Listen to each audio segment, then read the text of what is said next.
Influencer Jerome Pauline mengaku mendapatkan tawaran menjadi buzzer pemerintah dengan imbalan uang sejumlah 150 juta rupiah.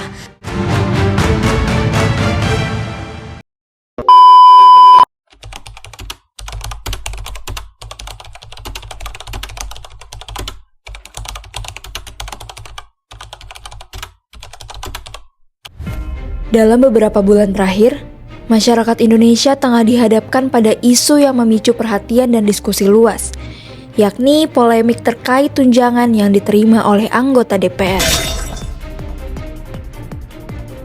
Di tengah kondisi ekonomi yang penuh tantangan, berita tentang peningkatan fasilitas parlemen menimbulkan pertanyaan besar mengenai empati politik, keadilan sosial, dan keterhubungan antara rakyat dan para pemimpinnya. Isu ini tidak hanya berhenti pada pemberitaan saja. Ia berkembang menjadi gelombang aspirasi, percakapan publik, hingga aksi demonstrasi yang melibatkan berbagai lapisan masyarakat. Reaksi publik yang cepat dan kuat tidak muncul tanpa alasan. Masyarakat merasakan adanya kesenjangan empati. Ketika sebagian besar warga menghadapi tekanan ekonomi, pemberitaan mengenai fasilitas tambahan bagi para pejabat dianggap tidak selaras dengan kondisi yang dirasakan rakyat sehari-hari. Selain itu, tingkat kepercayaan publik terhadap lembaga legislatif telah berada pada titik terendah. Ketika kepercayaan telah terkikis, setiap informasi baru cenderung langsung dipersepsikan secara negatif, bahkan sebelum dikonfirmasi kebenarannya. Guru itu beban negara. Mari kita sama-sama sepakat, potongan pernyataan Ibu Sri Mulyani yang beredar ini adalah hasil AI. Tapi yang ini adalah asli. Menjadi dosen atau menjadi guru tidak dihargai karena gajinya nggak besar. Hal ini membuat isu tunjangan DPR berkembang dengan cepat dan memicu gelombang ketidakpuasan. Gelombang demonstrasi yang terjadi merupakan bentuk penyampaian aspirasi yang lahir dari kekecewaan. Bagi sebagian masyarakat, aksi ini adalah cara untuk menyuarakan ketidakadilan dan meminta transparansi. Namun, demonstrasi tersebut tidak selalu berjalan mulus. Laporan mengenai korban luka, penangkapan, hingga warga yang dilaporkan hilang semakin menambah ketegangan antara publik dan para pemangku kebijakan. Seharusnya, aspirasi yang disampaikan terutama oleh mahasiswa menjadi perhatian utama dan direspons dengan pendekatan yang lebih persuasif, dialogis, dan penuh empati. Media memang memiliki kekuatan besar dalam membentuk cara masyarakat memahami sebuah peristiwa. Dalam konteks isu ini, pemberitaan media baik media arus utama maupun media digital membangun berbagai framing yang mempengaruhi persepsi publik. Namun, ketika munculnya media-media yang memiliki kepentingan tertentu, serta hadirnya akun-akun yang tidak kredibel, membuat ruang informasi menjadi semakin bias. Publik pun mulai mempertanyakan keakuratan berita, dan siapa yang berada di balik narasi tersebut. Ketika framing yang muncul tidak menggambarkan karakter atau fakta yang sebenarnya, dampaknya dapat menjadi kontraproduktif dan merusak citra tokoh publik dalam jangka panjang. Dalam era politik digital, buzzer menjadi aktor yang tidak terpisahkan dari dinamika informasi. Mereka dapat mengarahkan percakapan publik, memperkuat opini tertentu, ataupun melemahkan opini lainnya. Namun saat ini, efektivitas buzzer kini mulai berkurang seiring meningkatnya kesadaran dan literasi publik. Meskipun demikian, penyebaran hoaks tetap menjadi tantangan besar. Ada dua hal yang membuat hoaks mudah tumbuh di kalangan masyarakat.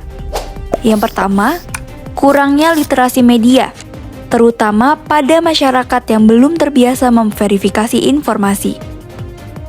Yang kedua, confirmation bias, yaitu kecenderungan mempercayai informasi yang sesuai dengan keyakinan kita sendiri, meskipun sebenarnya tidak sepenuhnya benar. Kedua faktor ini memperkuat polarisasi dan membentuk ruang digital semakin rentan terhadap manipulasi informasi. Di sisi lain, munculnya influencer membuat politik terasa lebih dekat dan mudah dijangkau masyarakat. Banyak dari mereka yang memberikan penjelasan dengan bahasa yang sederhana dan dapat dipahami oleh banyak orang. Namun, tidak semua influencer memiliki tujuan edukatif. Ada pula yang bersifat transaksional, menggunakan pengaruhnya untuk mendukung kepentingan tertentu. Ketika peran ini tidak diimbangi dengan etika komunikasi, dampaknya dapat menyesatkan publik dan merusak kualitas demokrasi. Para influencer perlu memahami bahwa setiap konten yang mereka keluarkan memiliki dampak luas. Oleh karena itu, penting bagi mereka untuk menjaga integritas dan bertanggung jawab dalam menyampaikan informasi. Di dalam demokrasi modern, komunikasi antara pejabat publik dan masyarakat seharusnya bersifat dua arah. Rakyat memiliki hak untuk menyampaikan aspirasi, sementara pejabat publik memiliki kewajiban untuk mendengarkan, merespons, dan menjelaskan keputusan yang diambil. Konsep ini dikenal sebagai partisipasi bermakna. Partisipasi yang tidak hanya bersifat simbolis, tetapi benar-benar melibatkan masyarakat dalam proses pengambilan keputusan. Sayangnya, masih banyak pejabat publik yang melihat kritik sebagai serangan personal, bukan sebagai masukan untuk memperbaiki kebijakan. Sikap defensif seperti ini hanya memperlebar jarak antara masyarakat dan pemimpinnya. Dalam catatan sejarah, penyampaian aspirasi di ruang publik bukanlah hal baru. Bahkan, pada masa kerajaan, rakyat memiliki ruang untuk menyampaikan keluhan kepada pemimpin mereka. Karena itu, demonstrasi tetap menjadi salah satu bentuk komunikasi politik yang sah dan penting. Selama dilakukan secara damai, demonstrasi dapat menjadi alat penyeimbang kekuasaan dan pengingat bahwa rakyat memiliki suara yang harus didengar. Isu tunjangan DPR menjadi contoh bahwa tekanan publik mampu menghasilkan perubahan kebijakan.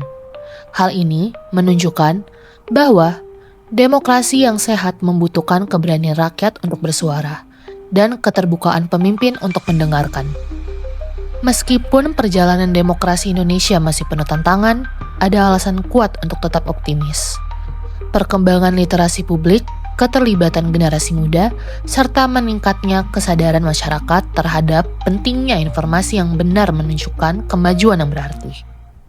Ketika aparat saja membatasi ruang gerak masyarakat dan menangkap para pejuang rakyat, seperti yang kita tahu bahwa per hari ini, kemarin, rekan kami Del Pedro itu ditangkap paksa oleh aparat dengan tuduhan bahwa dia adalah... Ya, nanti kita tunggu soal itu, kita tunggu soal proses itu ya.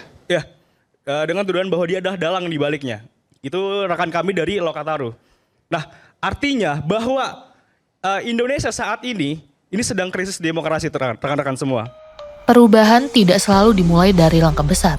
Terkadang, edukasi kecil di lingkungan keluarga, berbagi informasi yang akurat, atau menolak menyebarkan hoaks sudah merupakan kontribusi penting dalam memperbaiki iklim demokrasi. Isu tunjangan DPR mengajarkan bahwa komunikasi publik, transparansi, dan kepercayaan adalah fondasi utama dalam hubungan antara negara dan warganya. Di era digital, setiap informasi memiliki kecepatan dan dampak yang tak terbayangkan.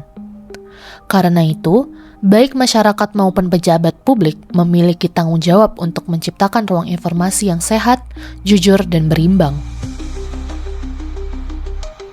Dengan upaya bersama, demokrasi Indonesia dapat terus berkembang sebagai ruang dialog yang terbuka, bukan arena polarisasi.